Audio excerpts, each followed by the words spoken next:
오늘부터 이제 사사기 시대는 이제 끝나고요. 이스라엘 왕국으로 들어가도록 하겠습니다. 이스라엘 왕국 이 주제도 꽤 긴 시간이 필요하게 될 것 같습니다. 이 이스라엘 왕국이 끝나고 나면 이제 예수님 오시기 전에 중간 약 400년의 역사를 잠깐 다루고 난 다음에 바로 예수님 시대로 넘어가거든요. 어떻게 보면은 이제 우리가 계속 살펴보는 성경의 역사에 어떻게 보면 가장 많은 부분을 차지하는 그런 부분인데, 자, 지금부터 한번 시작해 보도록 하겠습니다. 자, 성경의 역사 이스라엘 왕국의 첫 번째 주제는요, 선지자 사무엘입니다. 이 사무엘서의 시작이요, 한 아이로부터 시작합니다. 그가 이제 커가지고 사무엘이 되는데, 사사기 시대라고 하는 이스라엘 백성의 역사를 마무리하고 어떻게 보면 그 다음에 또 다른 이스라엘 역사로 넘어가는데, 그 연결고리를 한 사람으로 시작을 하고 있다는 것. 그것도 한 여인의 또 그 아들로부터 시작하고 있는 것. 여러분, 이거는요, 하나님의 역사는 기본적으로 사람을 통해서 나타난다라는 것이고, 또 그 사람의 성령의 충만, 하나님의 부르심, 하나님의 택하심, 또 하나님의 뜻을 온전히 이루어감을 통해서 하나님의 역사가 나타난다는 것을 이러한 일들을 통해서 반증해 주고 있습니다. 여러분, 그래서 성경의 무엇보다 영적인 초점은 사람입니다. 사람의 심령, 그 타고난 타락한 본성이 어떻게 회심이 되고 바뀌어지는지, 또 그러한 변화들을 통해서 그 인생을 통해서 그 영혼을 통해서 하나님 나라가 어떻게 이루어져 가는지에 대한 초점이 성경입니다. 그래서 여러분, 성경을 읽을 때 지금 우리가 지금 성경의 역사를 살펴보고 있지만, 사실 이거는 하나님의 섭리, 하나님의 역사의 일들을 시간순으로 살펴보지, 그 안에 대부분의 초점은 사람이에요. 사람입니다. 그러니까 여러분, 성경이 우리에게 읽혀질 때 그 성경 읽혀지는 말씀의 초점이 어딘지를 정확하게 아시면 됩니다. 바로 읽는 영혼의 그 심령입니다. 할렐루야. 그럼 계속 말씀을 읽으면서 다른 사람을 보고, 말씀을 읽으면서 세상을 보고, 말씀을 읽으면서 다른 어떤 사회 시스템, 환경을 보는 게 첫 번째가 아니에요. 성경의 기본적인 초점은 내 자신입니다. 성경에는 자기 자신의 심령이다. 그래서 성경의 초점을 무엇보다도 분명히 아셔야 됩니다. 그게 분명하게 자리 잡을 때, 말씀을 읽을 때보다 더 분명한 하나님의 은혜를 받게 됩니다. 자, 이스라엘 왕국의 첫 번째 주자 선지자 사무엘을 한번 살펴보도록 하겠습니다. 먼저 그의 출생 배경부터 한번 살펴보죠. 그가 태어난 것은 사사기 말기 시대입니다. 아마도 삼손 시대하고 겹쳐 있을 거예요. 삼손 시대하고 겹쳐 있을 거예요. 삼손은 실패했죠. 블레셋과 대항하면서 이스라엘 백성을 보호했어야 되는데, 오히려 망나니 같은 짓만 하고 이스라엘 블레셋 다곤 신전에서 무너지지 않았습니까? 하지만 이와 반대로 사무엘은 블레셋을 결국 이겼습니다. 블레셋을 넘어서서 하나님의 나라가 세워져 가도록 만들었던 사람이다. 그래서 여러분이 사실 사사기의 마지막 사사는 삼손이거든요. 근데 그 마지막 사사 삼손을 사무엘로 다시 극복하고 있다라는 것이죠. 자, 사사기 말기 시대에 태어났는데요. 아마 연대로 보면 1103년 정도에 태어났다고 추측이 되고 있는데, 이게 고고학적 증거들이 좀 있어서 그렇지 이게 정확한 건 아닌 것 같아요. 자, 그는 누가 아버지였냐면요, 에브라임 산지에 사는 엘가나라고 하는 사람이 아버지고요. 엄마는요, 한나라고 하는 여인입니다. 한나라고 하는 여인. 근데 여러분, 이 사무엘이 나중에 보면 제사장 역할도 하거든요. 근데 지금 이제 사무엘상을 보면 이 사무엘의 아버지 엘가나가 마치 에브라임 지파 소속인 것처럼 그려지고 있는데 정확하지는 않습니다. 에브라임 산지에 산다라고 얘기하는 거죠. 그래서 역대상 6장을 보면 사무엘 선지자를 레위 지파로 표현하고 있거든요. 그러니까 이 아버지가 자신의 레위 지파가 사는 지역을 벗어나서 유랑하던, 그때 제가 사사기 시대에 레위 지파들이 자기가 살던 지역을 많이 벗어났잖아요. 그렇게 살면서 에브라임에 살았던 것 같고, 그런 중에 이 엘가나라고 하는 사람의 아들로 태어나게 되어서 나중에 제사장으로서 하나님께서 세우심에 별 지장은 없었던 것 같습니다. 자, 그런데 이제 하나의 에피소드가 진행이 되죠. 사무엘상 1장을 보면 아버지가 엘간하고 엄마가 한나인데 이 집안 분위기가 참 어려운, 어떻게 보면 이제 문제적인 가정이 되죠. 왜냐하면 아버지 엘가나가 부인이 둘이에요. 하나의 이름은 분인나라고 하는 사람이 있고 또 하나의 아내는 한나입니다. 근데 분인나는 엘가나로부터 자녀가 있었어요. 자녀 있어요. 그리고 한나는 사무엘 태어나기 전에 없었게 됐죠. 근데 이제 분인나는 자녀가 있는 대신 하나가 부족했어요. 뭐죠? 남편의 사랑은 없었어요. 한나는요. 자녀는 없었는데 남편의 사랑이 있었어요. 자, 이런 구도면 뭐 이 집안 볼장 다 본 거죠. 분인나하고 한나는 짙어지게 싸우는 가정입니다. 그 안에서 엘가나가 중심을 바로 잡아주지 못한 거예요. 그래서 계속적으로 다툼이 있고 갈등이 있는 그런 상황입니다. 결국 이러한 갈등은 결국 한나로 하여금 어떻게 하게 만듭니까? 기도하게 만듭니다. 그리고 그 기도는 서원으로 나아가게 됩니다. 결국 성소에 와서 한나가 이렇게 기도하죠. 애를 낳게 해주면 내가 그 아들을 하나님께 바치겠다. 그것도 평생을 바치겠다. 그렇게 얘기합니다. 자, 그래서 이제 그 서원 기도가 뭐죠? 자녀가 있으면 아들은 뭘 바치겠다? 라신이로 바치겠다. 이거 하나님께 바쳐진 인생이거든요. 근데 여러분 이 라신이요, 조건부 라신인도 있어요. 그러니까 기간이 정해진 라신인도 있고, 이 사무엘처럼 전평생을 하나님께 드려지는 라신인도 있습니다. 그래서 기간이 정해지면 그 기간 동안만 하나님께 와서 헌신을 하면 되는데 사무엘은 완전히 하나님께 드려진 거죠. 자, 그럴 정도로 그렇게 서원할 정도로 한나는 급한 거예요. 자격이 부족한 걸 채워달라 이렇게 얘기한 거죠. 근데 여러분 이 한나의 기도를 어떻게 생각하십니까? 이 한나의 기도가 이게 완전한 기도일까요? 어느 부분에선 이기적이죠. 저는 이렇게 생각합니다. 다른 여자 분인나에 비해서 자기가 없는 걸 채워달라고 한 거잖아요. 근데 성경이 사무엘상을 보면 마치 한나가 주인공인 것처럼 그래서 우리가 한나를 많이 동정하거든요. 그럼 마치 분인나가 매우 성정이 안 좋은 사람으로 생각할 수도 있어요.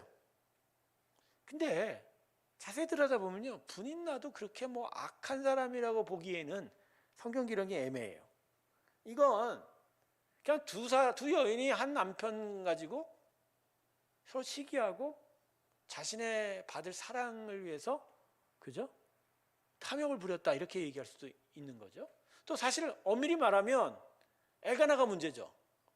아내만 하면 2명 됐는데 왜 2명까지 더 갖고 이 상황을 만들게 되냐.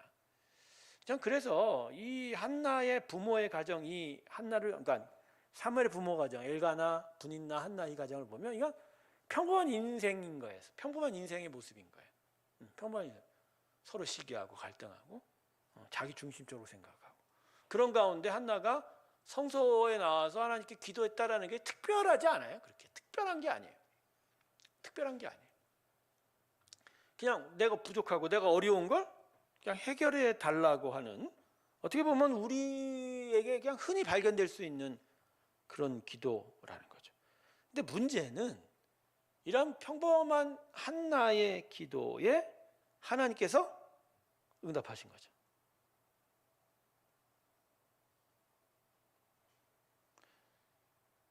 여러분 성경을 볼 때 우리가 조심해야 될 게 뭐냐면 사람의 공로를 높이 사는 거를 경계해야 됩니다. 자, 오늘 이 본문에서 사무엘이 등장하는 데 있어서 한나의 기도가 절대적이었다 이렇게 생각하시면 안 돼요. 그 엄마 한나가 열심히 기도했더니 사무엘이라고는 인물을 만들어냈다. 그러면 이거는 하나님의 공로는 작아지는 거고 한나가 커지는 거거든요.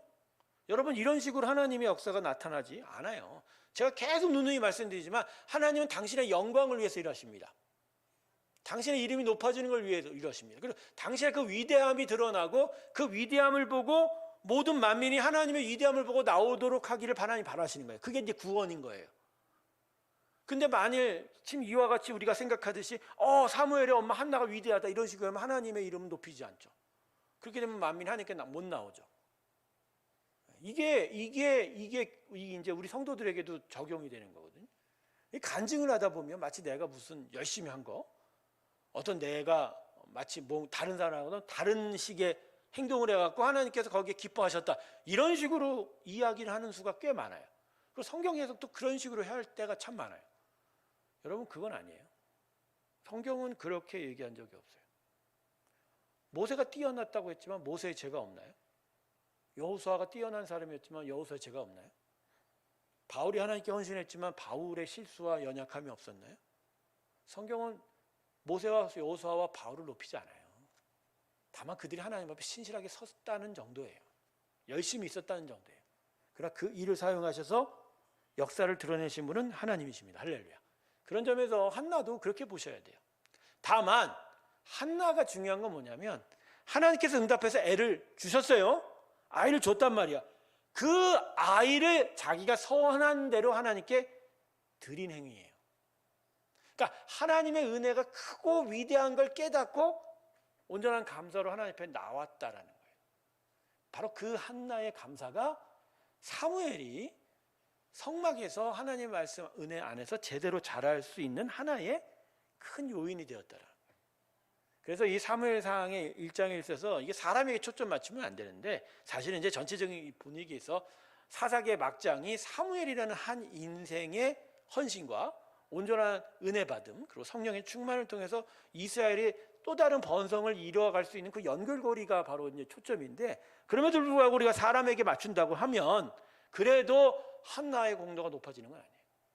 한나의 기도를 응답하셔서 사무엘을 낳게 하시고 그 사무엘을 길러서 이스라엘의 또 다른 부흥을 이끌어 가신 하나님의 섭리가 중요한 거다. 그래서 우리가 여기서 뭐 하나의 영적 교훈을 받는다면 한나의 기도보단 한나가 자기가 기도한 대로 약속을 지켰다. 이 부분이 중요한 거예요. 저는 그래요. 만약에 한나가 정말 진짜 아마 평범할 수 있죠. 그러나 한나에게도 아니 어떻게든 부족해갖고 자녀가 없는데 아들을 줬잖아. 성경 기록은 젖될 때까지는 자기가 길렀지만 젖된 후에 성막에다 바쳤다고 했거든요. 에브라임에서 당시 성소가 있던 실로까지는 꽤 시간이 있어요. 반나절은 걸어가야 될 지역인데 그 아이를 거기다가 떼어놓는다는 거. 젖될 때가 거의 몇 살이에요? 두세 살 넘을 거 아니야. 아마 오래 봐도 서너 살. 눈에 밟히는 아이죠. 근데 그 밟히는 아이를 그냥 매일 갔다가 데려오는 게 아니라 그냥 데려다 놓고 맡겨버리고 자기는 집으로 와야 되는 거잖아요. 그게 쉽겠습니까? 근데 한나는 그걸 한 거예요. 자, 그러면 여러분이 우선 생각해 봐요. 자, 어떻게 한나가 이런 서원 기도를 실천할 수 있을까요? 자, 이 부분이 이제 바로 이 성경 부분에 숨겨져 있는 부분인데 바로 이거예요. 한나가 기도했죠? 하나님이 응답하셨죠? 한나의 마음에 변화가 오기 시작한 거예요. 즉 기도할 때는 이기적이었으나 응답을 통해서 어떠한 마음이 들었을까요? 하나님 중심적으로 바뀌었다는 거죠. 자, 이게 어디에 이런 게 있냐? 사무엘상 2장을 보면 한나가 감사 찬양시를 씁니다. 사무엘을 낳고 하나님께 감사했다는데, 아니 그 정도 사건으로 성경이 기록될 정도면 이게 도대체 무슨 내용이냐? 여러분 3장 사무엘상 2장을 보세요. 2장을 보면 이렇게 한나가 기도합니다. 내 마음이 여호와로 말미암아 즐거워졌으며 내 뿔이 여호와로 말미암아 높아졌으며 내 입이 내 원수를 향하여 크게 열렸으니 이는 내가 주의 구원으로 말미암아 기뻐함이니이다. 완전한 하나님의 구원. 그러니까 하나님으로 인하여 자신의 마음이 완전히 평강과 기쁨을 얻게 되었다. 나에게 기뻐졌다라고 이렇게 얘기한 거예요. 그러면서 2절에 뭐라고 그러냐면 여호와와 같이 거룩하신 자가 없으면 이는 주밖에 다른 이가 없고 우리 하나님 같은 반석도 없으십니다. 그런데 흘러서 저 7절 가면 이렇게도 고백합니다. 뭐라고 그러냐면 여호와는 가난하게도 하시고 부하게도 하시며 낮추기도 하시고 높이시기도 하시며, 그죠? 6절 가면 그 전절을 보면 죽이기도 하시고 살리기도 하시고. 처음엔 나의 부족함을 채워달라고, 내가 없는 걸 달라고, 어떻게 보면 자기중심적인 기도였지만, 그러나 이러한 응답을 통해서 한나의 마음이 변한 거예요. 내 인생이라는 게 아무것도 아니구나. 내가 하나님의 섭리 안에 있구나. 하나님이 주면 주는 거고 안 주면 안 주는 거야. 이걸 받아들인 거예요. 그러니까 하나님이 귀한 거죠. 하나님이 이렇게 응답해서 알을 낳게 하는 것도 귀한 거죠. 이거야말로 진짜 하나님의 크신 은혜라는 거죠. 그러니까 거기에 감사하게 되고 섭리를 깨닫게 되고, 그러다 보니까 이기적인 심령이 하나님 중심적으로 변하게 되니까 한나가 사무엘을 가짐에도 사무엘로 인하여 만족하는 게 아니게 된 거예요. 그러니까 한나는 사무엘을 얻으면서 사실은 하나님을 얻은 거죠. 할렐루야. 하나님께서 그래서 사람들에게 응답하실 때 말입니다. 돈도 주고 명예도 주고 병도 고쳐주고 때로는 위기의 사업체도 구해주고 삶의 여러 갈라진 부분도 연결시켜 주기도 합니다. 그러나 거기서 착각하지 말아야 될 것은 그러한 일들이 자기에게 얻어진 게 중요한 게 아니라 이러한 응답을 통해서 하나님이 자기에게 오신 것들, 그래서 하나님이 전부가 됨을 중요하게 여겨야 되는 거예요. 그렇게 되면 주신 돈도 과감하게 버릴 수 있는 거고, 높이 올라선 명예도 아낌없이 그냥 포기할 수 있는 거고, 한껏 손에 쥐었던 권력도 별거 아니게 되는 거고, 심지어 건강조차도 야, 이거 뭐 중요해. 그럴 수. 진짜 믿음의 사람은 그렇게 되는 거예요. 처음엔 내가 원하는 그것들이 나한테 있어야만 제대로 되는 줄 알았지만 이걸 기도하면서 하나님을 만나면서 그게 아무 소용이 없는 걸 깨닫게 돼요. 그래서 그게 얻어진들 별 의미가 없어요. 정말 중요한 건 하나님이 함께하는 거. 할렐루야. 그러니까 한나가 서원할 수 있었던 건 바로 이거예요. 그걸 깨달은 거예요. 그러니 2-3살짜리 사무엘을, 그 어린 사무엘을 성막에다 갖다 맡길 수 있었던 거예요. 여러분, 우리의 믿음이 여기까지 가야 되는 거예요.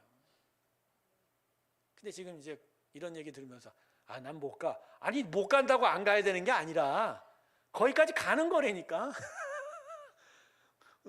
아니, 많은 성도님들은 자기가 자기의 신앙의 정도를 선택할 수 있는 줄 아나 봐. 여러분, 분명히 말씀드립니다. 우리의 신앙의 여정과 우리의 신앙의 성숙도는요, 내가 선택할 게 아니에요. 마치 여러분, 아, 내가 뭐 초등학교만 나오고 중학교 안 가도 돼. 중학교만 나오고 고등학교 안 가도 돼. 고등학교 나오고 나 대학교 안 가도 돼. 마치 내가 선택하는 수 있는 그런 게 이제 우리 세상이니까, 인간 세상이니까. 근데 하나님의 믿음의 성숙은, 자랑한 성숙은 내가 선택하는 게 아니에요. 하나님이 끌고 가시는 거예요. 그거 끌고 가는 거예요. 그걸 인정해야 된다니까. 그렇지 않으면요, 계속 어떤 단계에서는 계속 하나님이 몰아치세요. 그거 훈련되게 만드세요. 그걸 넘어서야 되니까. 한나에게 만약 그러한 하나님의 이런 인도하심이 없으면, 어떻게 보면 한나는 소원 기도해놓고 아마 지키지 않았을 거예요. 그죠? 아마 수많은 사람이 그랬듯이 안 지켰을 거라고. 대충 좀 크고 나서 야, 너 가서 성막에 가서 1-2년 하고 와라. 어쨌든 서원은 좀 지켜야 되지 않겠니? 그래서 말을 해라. 우리 엄마가 잘못 기도해갖고 평생 헌신한다고 했는데 그거는 엄마 그거고 나는 한 1년만 하고 올래요. 뭐 그런다고 해서 문제가 되겠습니까? 항상 그렇게. 이거는 심령의 변화가 전혀 이루어지지 않는, 여전히 하나님의 은혜와 하나님의 임재를 알았어도 그냥 그 모습 그대로에 있는 거예요. 이왕 얘기 나왔으니까 여러분, 우리가 하나님께서 우리를 구원의 은혜로 불렀다, 구원으로 불렀다. 여러분 이 구원으로 불렀다가 뭔 줄 아세요? 이게요, 즉각적으로는 생명을 주셨다도 되지만 장기적으로는 말입니다. 이건 이제 점진적이라고 이제 신학적인 표현은 점진적으로는 자라가는 거예요. 그러니까 하나님이 우리를 부른 거는요, 완전히 자랄 때까지 끝까지 끌고 가시는 거예요. 이게 우리 구원에 포함된 내용이에요. 하나님이 우리를 구원하셨다는 건 끝까지 데리고 가겠다는 거예요. 자라게 하고 성숙하게 하고 열매 맺을 때까지 끌고 가시겠다. 가 씨 뿌릴 때 그 씨가 그냥 땅에서 싹만 나오는 걸 바랍니까? 그럴 농부는 단 한 사람도 없어요. 아이 뭐 내가 이 씨는 그냥 싹만 나와. 이 씨는 그냥 줄기만 열려. 이 씨는 그냥 잎만 부성하면 돼. 이렇게 씨 뿌리는 농부 있어요, 없어요? 없어요. 그리고 씨가 심기면서 자기가 나는 싹만 낼래. 피곤해.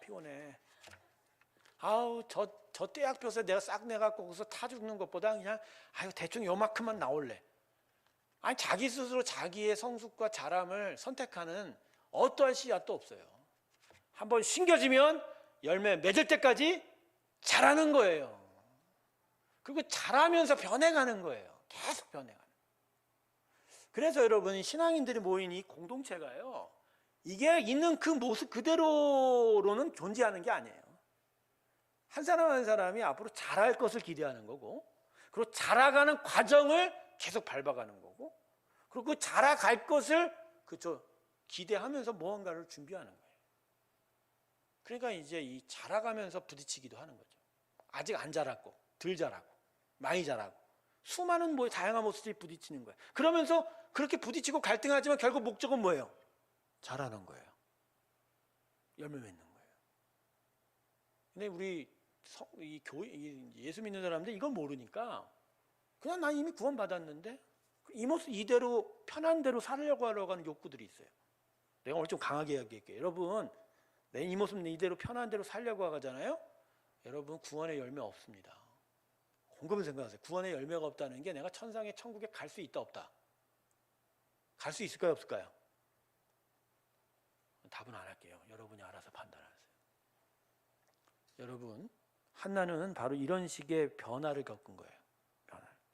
그러니까 이 사무엘상 1, 2장을 보면서 한나가 참 기도 많이 했다. 열심히 기도했더니 하나님께서 그 태를 열어주셨다. 그래서 위대한 인물 사무엘이 났다. 이런 식으로 성경을 해석하면 절대 안 된다. 오히려 하나님이 은혜 주셔서 저 이기적인 한나를 그렇게 사무엘을 바칠 수 있게끔 만들어 주시고, 그 은혜에 합당하게 한나가 응답하여 감사했다.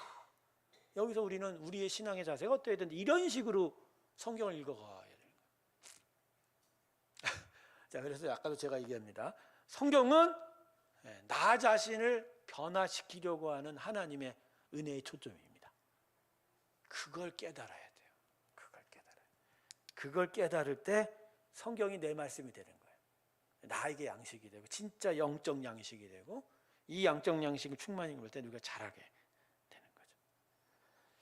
어쨌든 이제 사무엘로 다시 돌아와야 되니까 한나의 이런 변화를 통해서 결국 사무엘이 하나님께 온전히 드려집니다.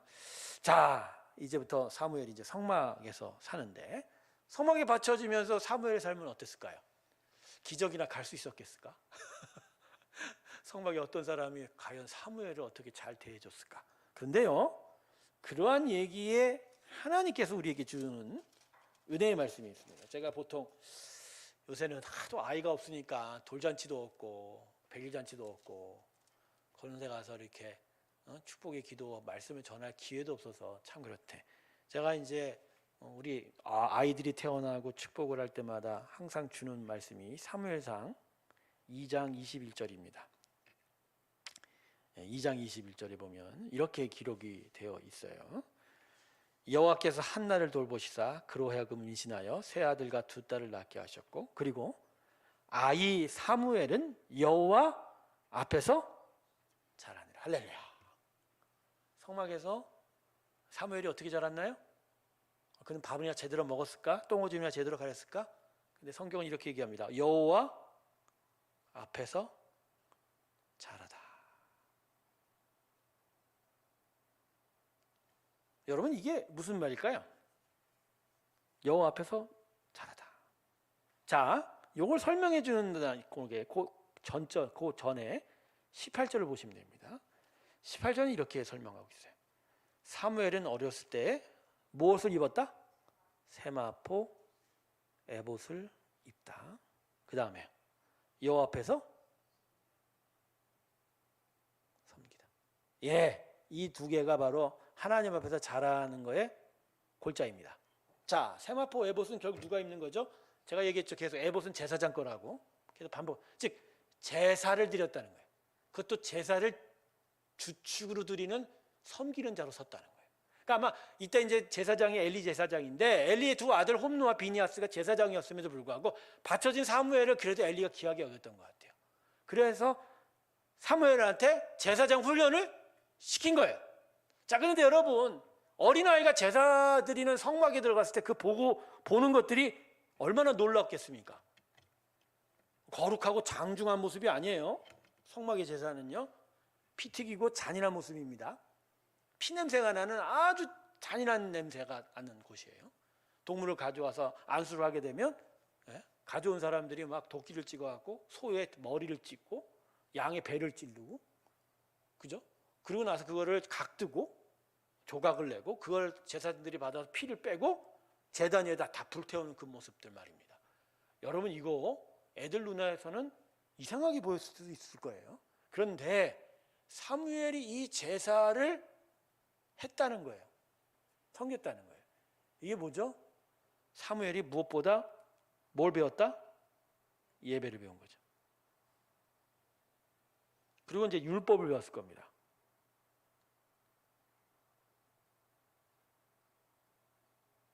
이 두 가지가 여호와 앞에서 자람의 핵심이었던 거예요. 핵심이었대. 결국 예배라는 거는 거룩함이거든요. 율법은 뭐죠? 순종인 거죠. 사무엘이 하나님 앞에서 어떻게 자랐어요? 거룩한 것을 닮아가는 거예요.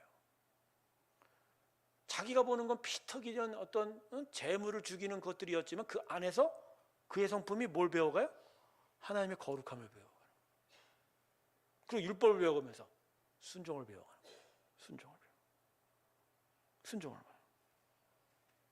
결국 이렇게 여호와 앞에서 자랐던 사무엘이 결국 어떻게 자랐을까요? 네, 그 결과가 있습니다. 사무엘상 2장 26절 한번 보세요. 사무엘상 2장 26절. 아이 사무엘이 점점 자라매 여호와와 사람들에게 은총을 더욱 받더라. 야, 여러분 이거 잘 생각해 보세요. 하나님을 알고 하나님의 거룩함과 하나님께 순종하는 일들을 하다 보니 그 일들이 하나님에게 기쁨이 된 거예요. 그러니까 하나님이 더더욱 사무엘을 축복했다는 거예요. 자, 여기까지 이해가. 근데 그럼 사람에게 은총을 더 받다는 게 뭐죠? 네, 사람에게 인정받는 거예요. 인정받는. 여러분 이게 나중에 사무엘의 말이 온 이스라엘 땅에 퍼지다. 그가 선지자로 세워져 가는 과정 속에서 하는 말들인데 이걸로 연결되는 거예요. 즉 하나님 앞에 자라고 하나님을 닮아 하나님의 거룩함을 알게 되니 그가 그것으로 사람에게 인정을 받더라. 저는요, 우리 아이들이 자라야 될 가장 기본적인 목표가 이거라고 생각합니다. 우리 자녀들의 신앙교육의 목표가 이거예요. 여호와 앞에서 자라. 하나님의 거룩함과 순종을 배우고, 그래서 하나님으로부터, 사람으로부터 은총을 받는 자이다. 이게 우리 자녀들의 우리 자녀들의 교육 목표예요. 우리 가정에서, 물론 교회는 아마 이런 쪽에 초점을 많이 갖고 있죠. 요새는 또 어떤 교회는 또 그렇지 않은 교회도 많은 것 같은데, 가정에서는 이 교육을 어떻게 하고 있느냐는 거죠. 여러분 가정에서 우리들의 자녀를 지금 어떻게 기를까요? 하나님 앞에서 자라게 합니까? 세상 앞에서 자라게 합니까? 그래서 세상의 인정을 받기를 만 원하고 있는 건 아닌가요? 하나님의 인정받고 기쁨되는 건 점점 멀어져 가는 건 아닌가 하는 거죠.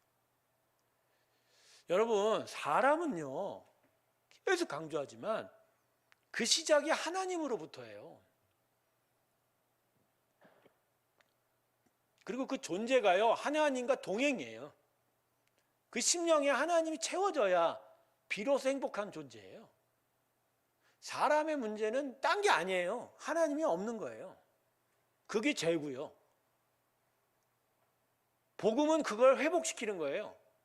성령을 통해서 하나님이 들어오실 수 있게 되었고, 예수의 십자가를 통해서 용서함을 받아 하나님이 영원토록 계시는 거고, 그리고 예수의 부활을 통해서 온전한 생명, 영생이 들어와 이제 끝까지 하나님과 함께 가는 거죠. 그러니까 계속 하나님과 함께 하는 거잖아요.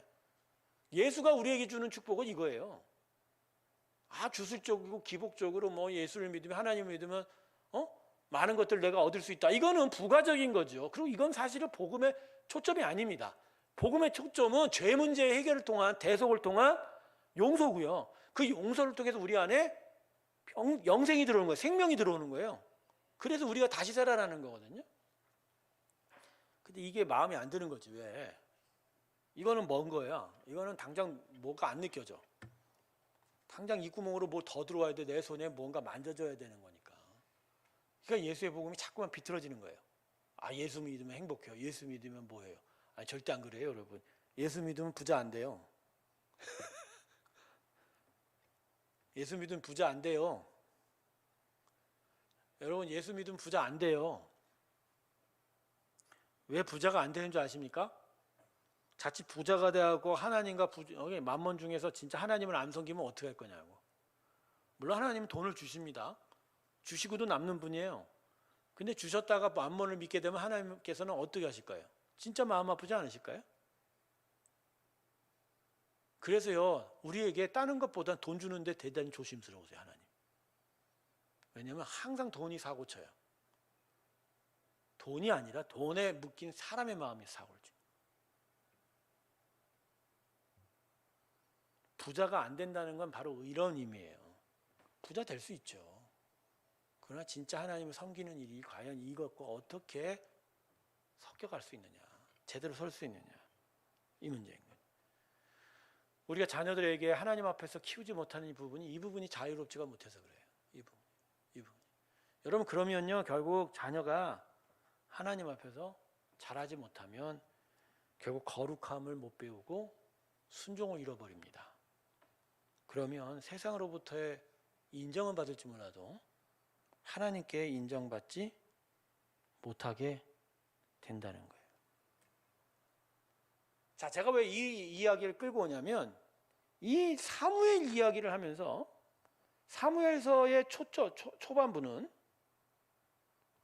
한나와 사무엘 얘기를 끝내고서 바로 무슨 얘기가 등장했냐면, 사무엘 대 엘리의 두 아들 홈니와 비느하스 얘기가 비교가 되고 있는 거예요. 사무엘서 7장까지 말이에요. 여러분, 왜 이 두 얘기가 비교가 될까요? 그리고 그 밑에는 서브로는 한나의 감사, 한나의 신앙과 엘리 제사장의 타락이 또 비교 가치가 되고 있는 거예요. 서브로. 사무엘서가 교육학 원론은 아니에요. 그런데 이렇게 비교하면서 결국은 사실은 믿음의 사람의 변화의 방향에 대해서 사무엘서를 이야기하겠지만, 사실 그 밑으로 자녀 교육, 우리의 가정 교육, 믿음의 교육, 신앙 교육이 어떠해야 되는지도 같이 아우들러서 얘기하고 있는 거예요. 그러니까 이 사무엘서 초반부는요, 어떤 부분에서 이 주제를 이야기하는 거예요. 이스라엘의 교육이 틀려먹었다. 이스라엘 교육이 틀려먹었다.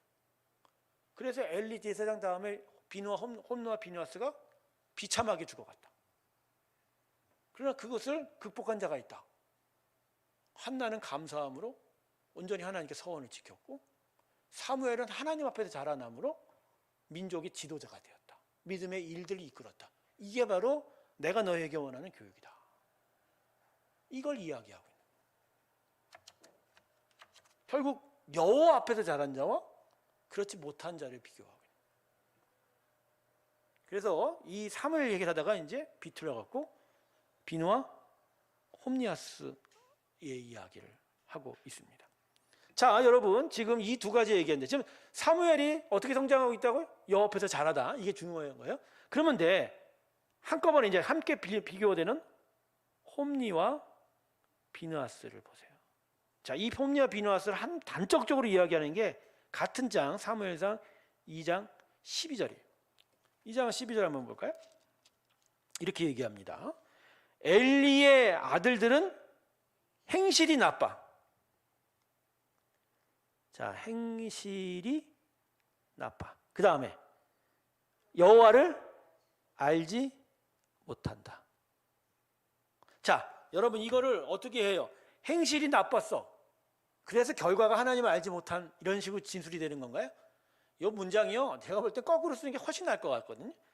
하나님을 알지 못해서, 그러니까 하나님을 알지 못해서 그의 행실이 나빠졌다는 거죠. 자, 홈리와 비느하스는 같은 장 안에서 사무엘과 이렇게 대비됩니다.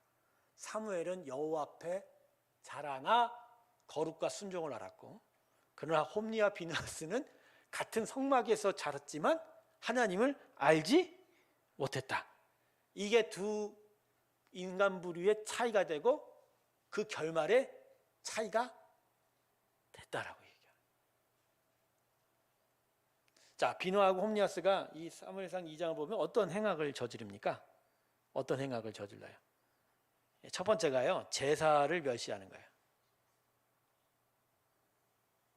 아까 사무엘이 제사장 에봇을 입고 하나님의 거룩함을 배운 거에 반대되는 이야기예요. 제사를 드렸는데 어떤 걸 제사 드렸어요? 사무엘상 2장을 보면 비느하고 홈리아스가 육회를 좋아했습니다.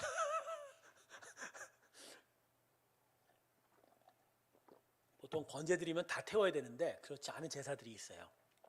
그것들은 이제 삶아갖고 이제 자기들이 이제 성막에서 일하는 사람들이 이제 먹을거리로 삼아야 되는데, 이 비느하 홈리아스 종들이 고기 삶는 사람한테 가갖고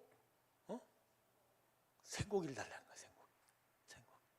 근데 여러분, 피는, 모든 생물의 피는 누구 거라? 하나님 거라. 그러니까 피가 있으면 안 돼요. 피를 먹으면 안 되는 거예요. 그때 비느하고 홈리와 비느하스가 이 피맛을 한 거예요. 피맛을. 그래서 막무가내로 생고기를 갖다 먹었는데, 여러분 그렇다고 해서 지금 이 시대에 생고기 먹지 말라는 얘기는 절대 아닙니다. 그런 의식적인 식의식의 법은 예수님을 위해 다 충족이 됐습니다. 그냥 중요한 건 지금 제사의 의미, 결국 제사의 의미의 가장 핵심이 뭐예요? 생명이잖아요. 생명을 대신 드림으로 죄가 용서를 받고 자신의 생명은 구원받는 거잖아요. 제사의 핵심이 그거잖아요. 근데 홈리와 비느하스는 이 피를 자기들이 먹으면서 생명의 대속을 무너뜨려 버린 거예요. 이게 얼마나 큰 죄냐고요. 그냥 나 배고프니까 뭐 좀 음식 좀 더 먹고 싶어, 이런 차원이 아닌 거예요. 이런 차원이 아닌 거예요. 예전에 나중에 가면 다윗이 사울 왕한테 쫓겼을 때 성소에 진설병을 먹었거든요. 근데 그 진설병은 아침 저녁으로 이제 구웠고 갖다 주고 제사장에 바치고 그걸 내오면 물르면 바꿔요. 12시간마다 바꾸면 그걸 제사장들만 먹어야 되는데 다윗은 유다 지파가 먹었단 말이에요. 근데 그거 배고파서예요. 하나님은 그런 실수에 대해서는 말도 안 하세요. 배고픈데 먹어야지.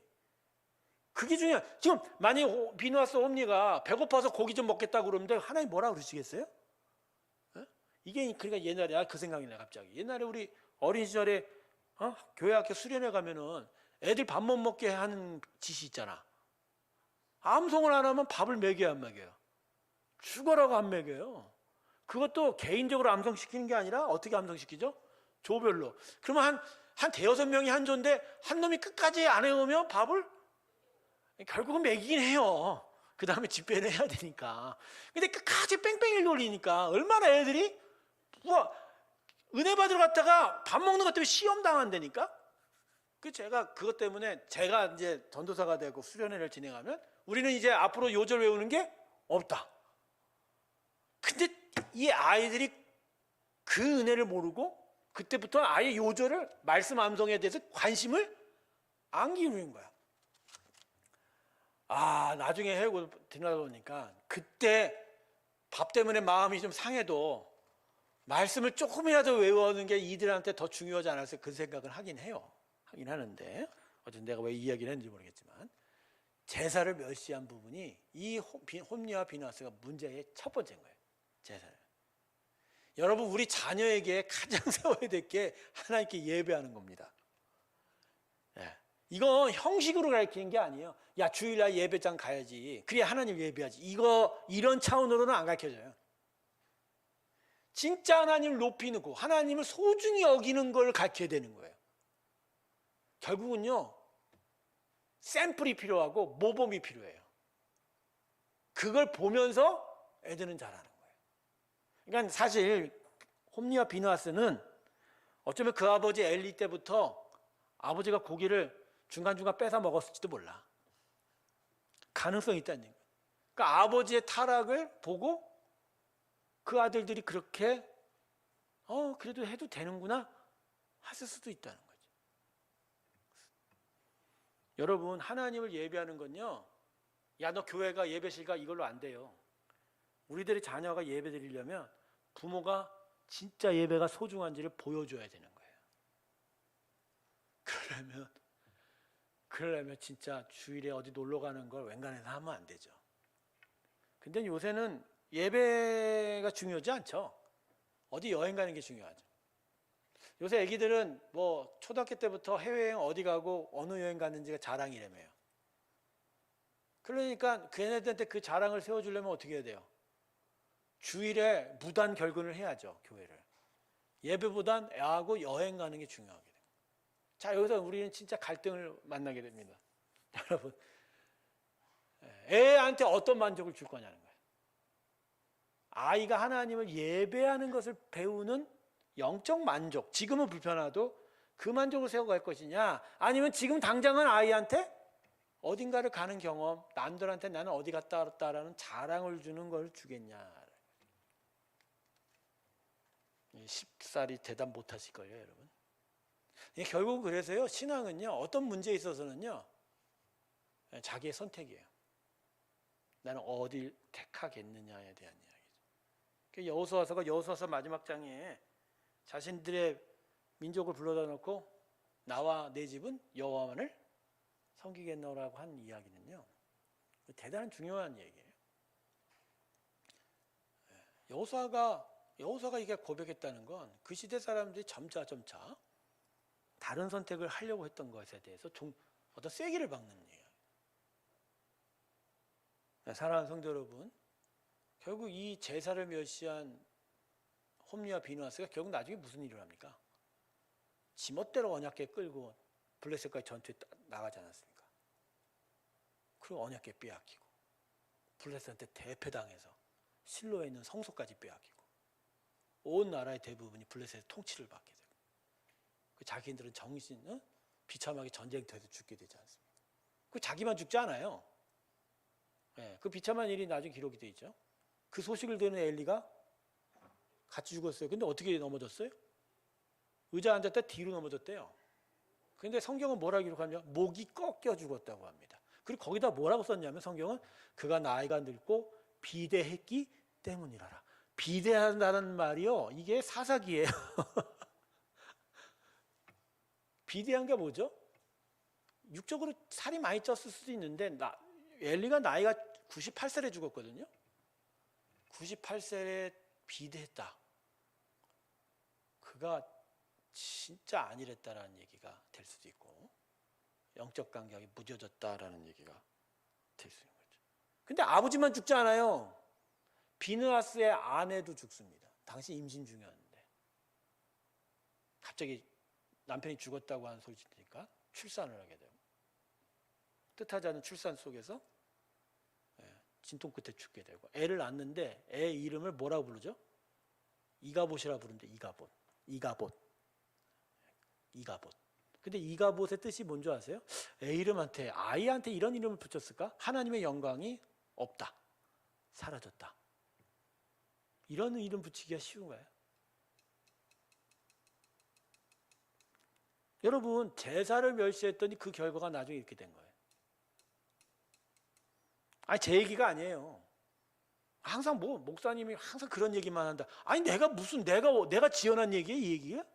아 내가 해야 되는 얘기라니까. 성경이 그렇게 얘기하니까 지금 이 시간이 되니까 제가 한 거라니까. 비누아스 홈리가 제사를 멸시했다. 두 번째는요. 음란함. 피에 생고기를 원했더니 다음에 뭐죠? 성막에서 수종드는 여인들을 함부로 희롱하기 시작해요. 동침했다고 하죠. 여러분 성막에 순종하는 성막에서 섬기는 여인들도 이 레위인이거든요. 근데 여인들도 이게 부정함을 타면 안 돼요. 왜냐하면 왜 부정함을 타면 안 되냐? 즉 하나님만이 자신의 유일한 신랑이 되어야 되는 거거든요.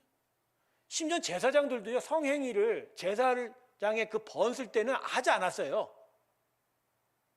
그 정도로 그 거룩함을 지켜가고 있는데 이 놈들은 그냥 아무렇지도 않고 그냥 그것도 성막에서 일하는 여자들과 동침을 하게 되었으니 이게 어떤 거예요? 이게 순종이 아니라 뭐죠? 아까 이제 사무엘은 하나님의 율법을 순종을 배웠다고 했지만 이 음란함은 비누아스 홈리아가 하나님을 무시한 거예요. 무시. 하나님의 존재 자체에 대해서 별 관심이 없는 거예요. 하나님이 얼마나 무섭고 위대하신 분이라는 걸 경외해야 되는 분이라는 걸 모르고 있는 거예요.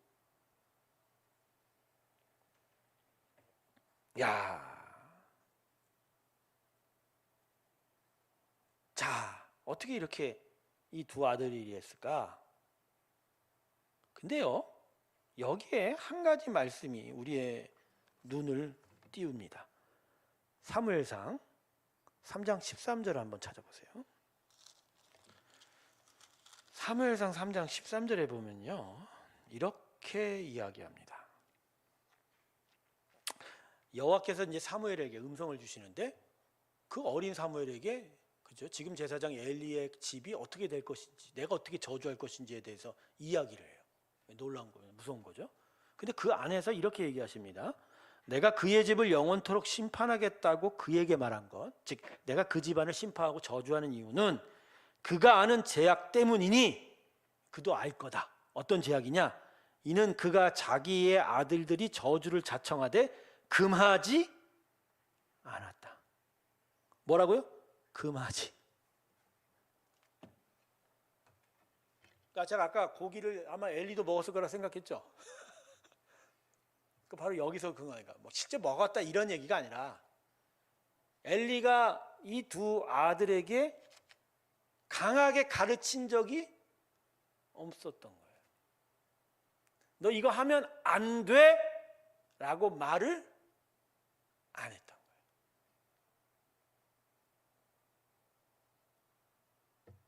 그래서 이 두 아들들이 행실이 나빠졌다고 하는 거예요. 근데 왜 이 엘리가 금하지 않았을까요? 여러분 사무엘상 2장 29절 한번 볼까요? 사무엘상 2장 29절. 너희는 어찌하여 내가 내초에서 명령한 내 재물과 예물을 밝으며 내 아들들을 나보다 더 중히 여겨. 이것도 엘리에게 하나님께서 책망하신 거죠. 그러니까 엘리가 지금 하나님보다 누구를 더 중요하게 여겼다?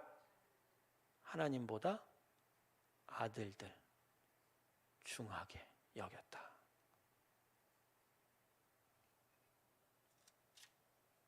그러니까 하나님 앞에 하나님이 기뻐하시는 것보다 애들이 기뻐하는 게 중요했다는 거죠.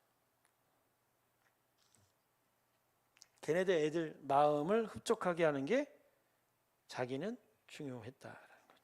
자, 그래서 이어지는 30절 보세요. 뭐라고 합니까?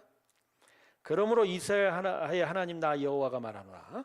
내가 전에 내 집과 내 조상의 집이 내 앞에서 영원히 행하리라 하였으나 이제 나 여호와가 말하니 결탄코 그렇게 하지 아니하리라. 하나님께서 제사장의 집을 끝까지 축복하겠다는 말씀을 바꿔버립니다. 바꿔버려요. 나를 존중히 여기는 자는 내가 존중히 여기고 나를 멸시하는 자는 내가 경멸하리라. 결국 결론이 이거 뭐예요? 빗대어 이해한 거죠. 엘리 너는 나를 무시했다 이거예요. 그 얘기하는 거예요. 그러니까 엘리는 하나님을 무시했다.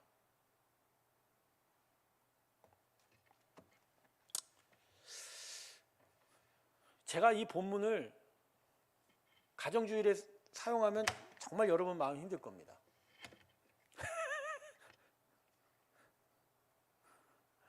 저도 지금 그렇게 못하고 있어요. 왜? 이 얘기를 해야 되는데 이 말씀을 보면 엘리는 하나님을 무시했다? 여러분, 우리가 신앙생활 할 때요, 직접적인 판단받고 싶은 생각이 별로 없죠. 사실은 스스로가 성경을 읽으면서 성경 앞에 자신의 마음을 이렇게 들여다봐야 되는데, 아, 내가 그렇구나. 이러한 어떤 성경의 말씀의 순기능적인 기능들에 대해서 기능들이 이제 잘 이게 나타나면서 깊이 하나님 묵상하면서 자신의 삶을 돌아보는 게 마땅한데, 이게 말씀을 안 보니까, 성경을 아예 읽지를 않으니까, 그죠? 성경을 읽지 않으니까 이 성경의 말씀이 자신의 마음을 관통해서 자신의 마음을 훑어가는, 되돌아보이는 일들이 없게 되는 거예요. 그렇게 되면, 근데 그렇게 된 이유가 뭐냐면, 이게 직접적으로 어떤 일들에 대해서 찔림받기가 싫은 거거든요, 불편하게. 근데 그러다 보니까 성경 말씀 이런 걸 적극적으로 설교해서 딱 들이대면 기본적으로 은혜를 받았다고 얘기하는 사람 별로 없어요. 목사님이 오늘 너무 심하게 얘기하네. 근데 여러분 잘 생각하세요. 목사가 심하게 얘기한 게 절대 아니에요. 아니, 나는 무얼 놓고서 읽었는데 전 대신 읽었을 뿐이에요. 성경이 심하게 얘기한 거예요. 지금 성경이 심하게 얘기하잖아. 지금 엘리야가 뭐라고 했어? 너 나 무시했거든? 너 나 무시했으니까 난 나를 존중히 여기는 존중히 여기고, 나 무시하면 나도 똑같이 해줄게. 이렇게 얘기한 거잖아. 그게 어떻게 내가 한 얘기야? 하나님이 하신 얘기지. 이제 이렇게 되면 목사님 왜 이 말씀을 가져오냐 이거야. 시편 말씀을 가져와서 가정에 안 든 내 아내는 그죠? 풍성한 포도나무 열매요. 식탁에 둘린 네 자식은 어린 감람나무 같으리로다. 이같이 여호와를 경외하는 자의 복이 이와 같으리라. 이렇게 말씀하면 얼마나 축복이 되냐 이거지. 근데 여러분, 우리의 영적 실상이 그런 축복을 지금 받을 만한 상황입니까? 아니면 지금 어디로 향해 가고 있냔 말이에요. 여러분, 미끄러지고 있는 자에게 지금 브레이크를 걸어주는 게 중요합니까? 그래도 잘하고 있어 라고 해서 계속 미끄러지기를 보는 게 중요한 겁니까? 대답하는 사람이 없으니까 좀 심심하네.